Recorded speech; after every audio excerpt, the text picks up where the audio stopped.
kita tamu pati mandago.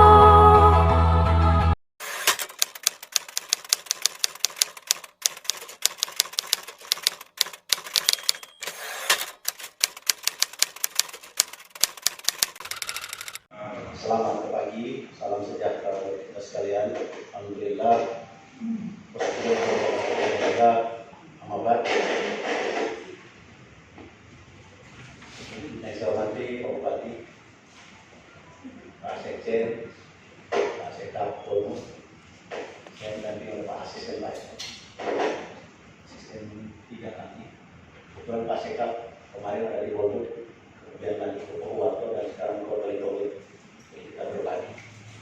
Rekan-rekan pimpinan OPD dari Dinas Pariwisata, olahraga. Kebetulan kami di Bogor masih digabung dengan olahraga dan beserta yang hormati. Alhamdulillah, puji syukur kita panjatkan kepada Allah Subhanahu Wa Taala, Tuhan Yang Maha Kuasa.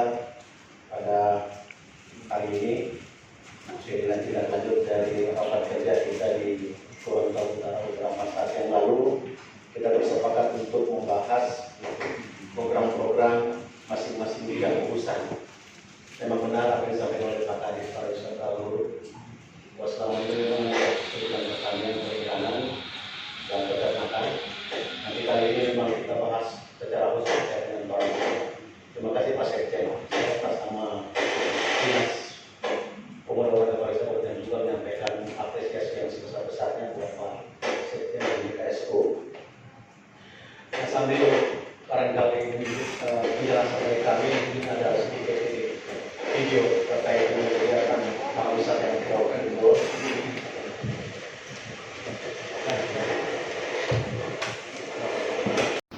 Nah, tentunya mereka langsung tembak ke Kinabalu sana, Kinabalu. Nah, kenapa jalur ini kita manfaat ini terkait dengan peluang kita ke depan? Nah, selanjutnya apa yang saya sampaikan pada kesempatan ini, maka secara normatif yang kita akan lakukan adalah pertama, kita harus mungkin apakah merubah kita punya tahap rencana pengembangan pariwisata kabupaten yang ada di kita yang kita sudah buat, mungkin ada yang pakai 10 tahun, 15 tahun, bahkan sampai dengan 20 tahun. Untuk apa ini? Karena ketika kita mengusulkan ke Kementerian Pariwisata, maka pasti yang akan ditanya itu adalah ketika kita masuk dalam aplikasi Krisna, itu pasti kita punya legal status lahan, kemudian dia bisa dipakai normal untuk nyari, belum lagi yang tulisan tadi, belum lagi yang kapal pesiar.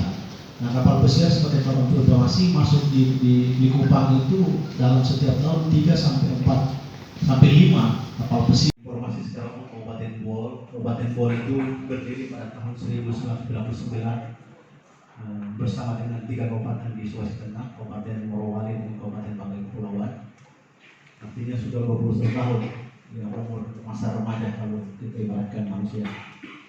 Nah, selanjutnya gambar terkait dengan Kabupaten Bogor, kami terdiri dari 11 kecamatan dan terdiri dari 108 desa dan 7 kelurahan. Dari 11 kecamatan itu kemudian ada 8 yang terbentang di daerah pesisir sama dengan Gorontalo Utara dan Bogor barangkali. Nah, selanjutnya Bapak Ibu sekalian yang saya hormati, apa yang disampaikan oleh teman-teman semua sebelum saya berikan usulan terkait program kita di Badan Kerjasama Utara ini. Yang pertama, nah sekarang ini kan kita melihat persoalan terkait dengan ketersediaan anggaran. Ketersediaan anggaran kita pasti kita hanya berharap kalau dalam APBD ini kan mungkin tidak mampu. Tetapi kemudian ada beberapa leading yang perlu kita harapkan tentunya dari kementerian dengan kehadiran Pak Menteri kita, Pak Sandiaga kita, keluarga kita dari Gorontalo ini merupakan peluang besar. Dan apapun, kalau saya istilahkan, walaupun kita punya niat, kita punya waktu untuk melaksanakan, tapi tidak punya kuasa, sama dengan bohong. Nah, maka oleh karena itu, karena kita selaku pemerintah daerah yang kemudian merencanakan semua itu, maka pada saat pembahasan kita hari ini adalah kita harus merencanakan yang pertama yang saya sampaikan, karena persoalan anggaran untuk tahun 2020 dengan 2021 ini butuh perencanaan yang matang. Maka karena itu, kalau kita bicara tentang peluang untuk penganggaran di kementerian, maka satu-satunya itu adalah yang normal itu adalah lewat dana alokasi khusus. Tetapi yang kemudian yang mungkin apalagi apalagi kalau kita bicara tentang perpindahan ke ibu kota kita ke Kalimantan Timur, maka kita di kawasan ini adalah yang harus memanfaatkan peluang itu. Apalagi kalau kemudian bicara tentang bagaimana Likupang sekarang ini sementara dikembangkan, maka bicara tentang jalur utara, saya waktu itu bersama dengan Pak Kris, Pak Pris ya, maksud saya sama-sama dengan beliau di Malaysia kemarin, sampai kemudian bisa masuk bisa masuk untuk jalur Yahril dari jalur utara keluar dari Tawau sana, dari Kinabalu, kemudian Sabah, kemudian Berau, kemudian Boyolali, Puor, kemudian Gorontalo Utara, Borneo Utara sampai dengan Raja Ampat. Nah ini yang normal untuk Yahril, belum lagi yang tulisan tadi, belum lagi yang kapal pesiar. Nah kapal pesiar sebagai informasi masuk di Kupang itu dalam setiap tahun 3 sampai 4 sampai 5 kapal pesiar. Nah kapal pesiar satu kapasitas sampai dengan 2 sampai 3.000 orang. Nah sementara ketika mereka sampai di Kupang itu, mereka mau kemana kira-kira? Nah tentunya mereka langsung tembak ke Kinabalu sana, Kinabalu. Nah kenapa jalur ini kita manfaat ini terkait dengan peluang kita ke depan?